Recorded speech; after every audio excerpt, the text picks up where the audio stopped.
it just was strange how he had it on there so much. And then he had an X to the right, and there was some crossroads, but I couldn't read what the crossroads were or anything like that. I just remember there was an X to the right, and I'm thinking, how in the heck did the discussion go to this? But I mean, one thing his discussions were spontaneous. There was no pauses or anything. I mean, he went on for an hour talking about this, and he was such good friends with these children, and he was so proud of the fact that he was friends with these children before.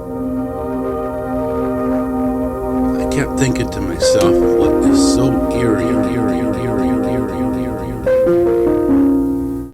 When he was going over the placemats, and I had no idea at the time didn't recognize any roads or anything he was saying. But then he mentioned Troy, and I'm thinking, Troy, Michigan? And he was writing something at the top of the placemat, so he had the placemat near the edge of the table, and I kind of leaned to my right and looked at it, a real quick glance, and I remember just a couple details about that, which I got confirmed from Helen that it's correct. One thing was the Troy map. He basically had 75 coming down the middle, and he had 75 with a circle around it, kind of like you see on maps, but he had it on there very extensively. I mean, he had it just all over the place along 75, and it just was strange how he had it on there so much. And then he had an X to the right, and there was some crossroads, but I couldn't read what the crossroads were or anything like that. I just remember there was an X to the right. You got to keep in mind, I'm sitting at the big boy, and this couple's in front of me, and it's out in the open. I mean, it's two booths away from the hosts, and there's people coming in, and there's people checking out, and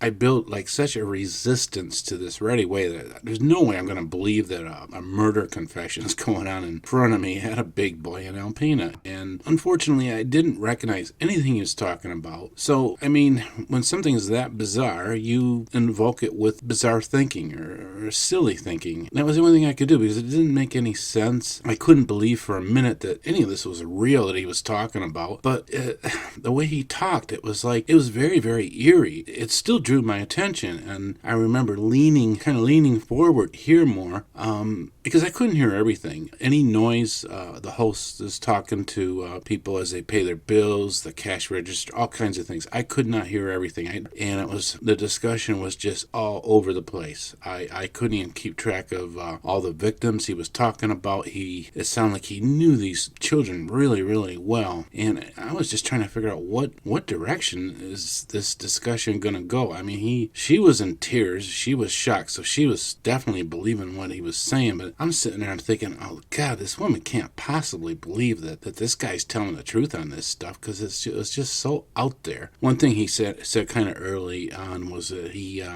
wanted to live with these children before he killed them. In other words, he wanted to get to know them, and it just so off the wall to me. And I'm thinking, what's he telling this woman? I mean, did he break into someone's house and live in a children's bedroom closet, and the bedroom had to be on the first floor, right? And so I mean, I was just completely off base on even my thinking and my comprehension of what he's talking about. It was just way out there. And then a little bit further on, he's talking about that he would play games and watch TV with the children in a room upstairs. I'm thinking, oh, okay, now he's upstairs. So where are the parents? Are the parents home? How's he living with these children? So again, I couldn't believe anything of this was real, and I was comprehending, and I was way off base on even my thinking about what I was hearing. But I mean, one thing his discussions were spontaneous. There was no pauses or anything. I mean, he went on for an hour talking about this, and he was such good friends with these children, and he was so proud of the fact that he was friends with these children before he killed them. And it was just, God, it was like an arrogance to it too. And I just kept thinking, where's this discussion going to go next? And then there was a point where the cash register was making a lot of noise because there were a lot of people leaving, and they had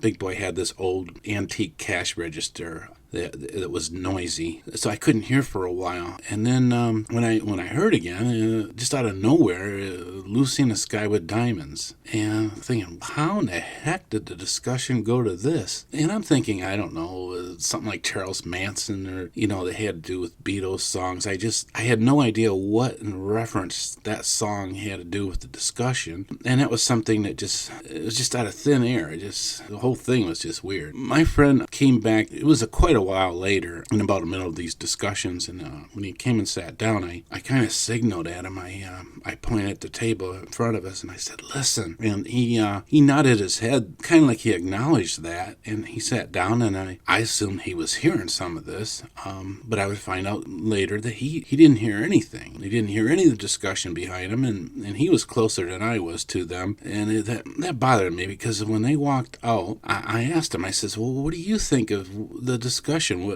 Should we go to the police? I mean, it just doesn't make any sense." And he started laughing at me, and go to the police. And then I said, "Well, did you hear any of that discussion behind you?" And he says, No, what was it about?" And I'm thinking, why am I the only one hearing this? And I was so disappointed. He didn't hear anything, so I just thought it to myself. I said, it has something to do with some murder somewhere. And for a half hour after they left, I sitting there thinking about it, and my head was just spinning. It's like this discussion just all over the place, killing these children and dumping them on roads in Troy. And I'm thinking, well, I've been living in a Detroit suburb for about 10 years, and there was never anything on the news about children being dumped on roads. So right away I'm thinking, none of this could mean anything. It's just nonsense. And then one thing that really stuck in my mind was the names. The names of the children, they were all simple names. There was Tim and there was Jill. I remember those two names very well that he kept talking about. And then there was a Biff in there somewhere, and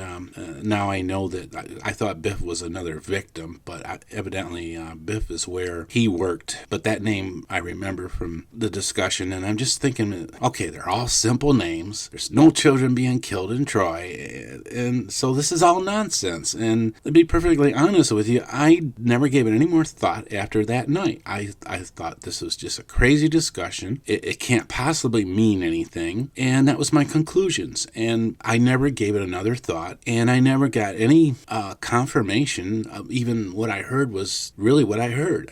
It was just, I stored it in memory as this does not compute, and it was the most bizarre discussion I ever heard in my life. And I'm thinking, okay, then maybe the guy wanted to break up with a woman, came up with these stories, or maybe he doesn't like children and came up with this just as some story to work that out.